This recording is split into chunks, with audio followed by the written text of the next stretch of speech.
Jangan lupa untuk subscribe YouTube channel Metro TV News dan nyalakan notifikasinya. Kawasan rendah emisi merupakan salah satu langkah untuk mewujudkan kenyamanan kelayakan hidup masyarakatnya. Nah, kita akan membahas lebih jauh tentang kawasan rendah emisi atau low emission zone dengan pengamat tata kota Nirwono Yoga. Pak Nirwono, Kota Tua didapuk menjadi kawasan rendah emisi atau low emission zone begitu. Nah, sejauh mana sih dampaknya dengan keberadaan low emission zone ini, terutama untuk perbaikan kualitas udara di ibu kota?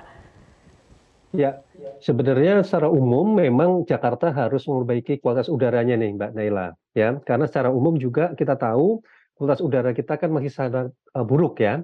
Oleh karena itu penetapan kawasan rendah emisi seperti Kota Tua harus diikuti dengan kawasan-kawasan lain nih Mbak Naila. Karena apa?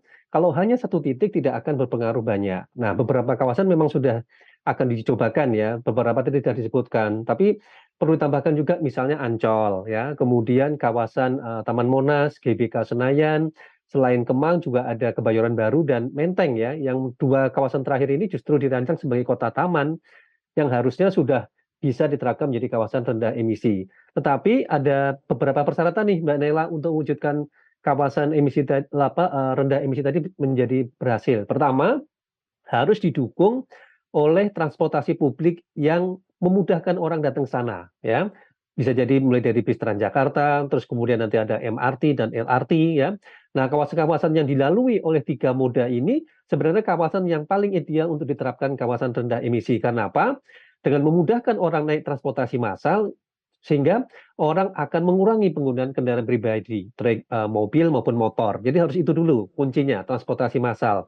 Kedua, di dalam kawasan tadi itu harus benar-benar diterapkan selain nyaman untuk berjalan kaki dan bersepeda, juga harus ada aturan bahwa seluruh kendaraan yang beroperasi di dalam kawasan tadi secara bertahap juga menerapkan kendaraan yang rendah emisi, mulai dari kendaraan listrik misalnya, atau kendaraan menggunakan gas misalnya. Jadi pekerja maupun juga mobilitas di dalamnya juga harus konsekuen untuk sama-sama menerapkan kawasan rendah emisi. Ketiga, yang tidak kalah penting, pengunjung, pekerja, pedagang yang ada di situ mempunyai budaya yang lebih ramah lingkungan. Misal tadi, mau berjalan kaki, bersepeda, tidak buang sampah sembarangan, begitu ya. Terus yang keempat, bangunan yang ada di dalam kawasan rendah emisi tadi juga harus menerapkan standar bangunan gedung hijau, yaitu bangunannya hemat energi, kemudian juga dia hemat air, tidak memproduksi sampah yang banyak bangunannya, sehingga di sini menjadi kawasan secara total yang menerapkan kawasan rendah emisi. Jadi tidak hanya sekedar transportasi saja tadi. Kira-kira gitu, Mbak Nela. Baik, jadi memang harus didukung dari segala aspek juga ya ternyata. Iya, Pak betul. Nirwono, Iya, selain Mbak. kawasan Kota Tua, Pemprov DKI Jakarta ini rencananya akan menambah kawasan untuk low emission zone lagi. Nih kira-kira Iya, lokasi atau daerah mana yang cocok selain tadi Pak Nirwono katakan juga ada Ancol, katakanlah seperti itu. Selain itu di iya, mana lagi nih yang kira-kira memang layak untuk diterapkan dulu nih kawasan-kawasan yang ada di ibu betul. kota?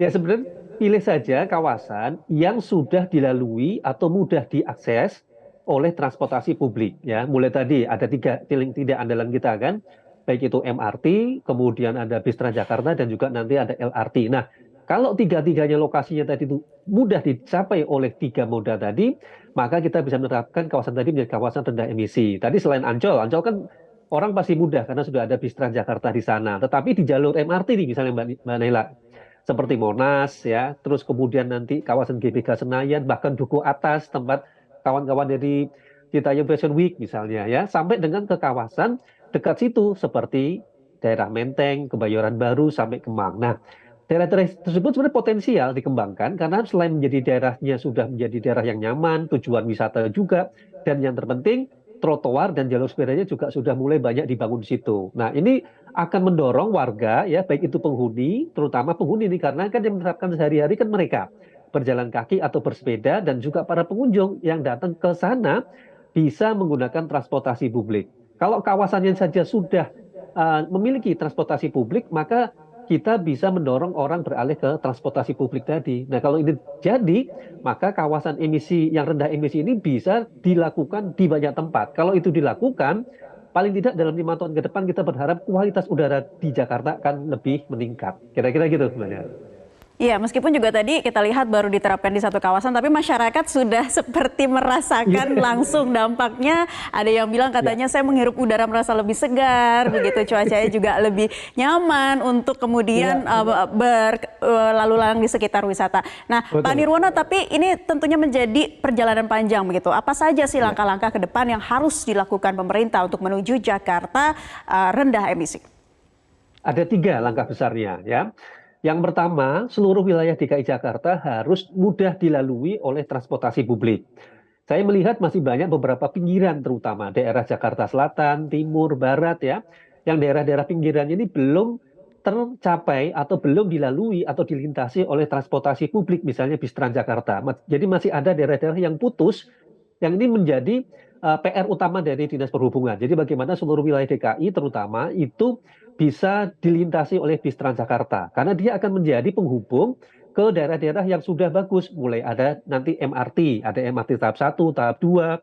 Terus yang ketiga tentu sekarang sudah mulai ada nanti LRT kan Mbak Nela. Nah, kalau 3 transportasi ini menjadi satu, kemudian kemarin sudah ada usulan 1 kali jalan dengan 3 transportasi ini dengan harga cukup 10.000, ini kan menjadi orang beralih ke transportasi massal. Itu PR pertama yang harus dikerjakan.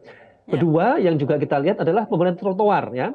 Trotoar juga sudah mulai banyak dilakukan, tetapi belum secara masif di wilayah DKI Jakarta. Masih banyak kita temukan trotoar yang sempit ya, tidak lebih dari 1 meter gitu ya. Terus kemudian terputus. Ini membuat orang dan tanda petik enggan berjalan kaki. Jadi semakin banyak trotoar yang nyaman akan mendorong orang berjalan kaki dalam jarak dekat.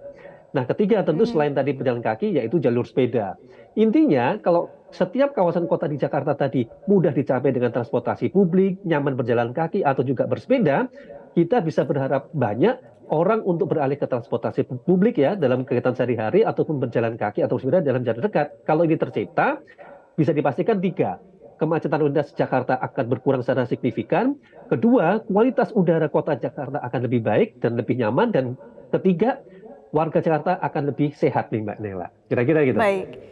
Catatan-catatan yang artinya ini menjadi bagian untuk perubahan nantinya ke depan, tahap demi tahap. Namun Pak Nirwono, selain kebijakan pemerintah, tentu perilaku masyarakat juga harus dibarengi. Nah, perilaku yang seperti apa kita menerima adanya satu kawasan di ibu kota, di mana ini merupakan kawasan rendah emisi?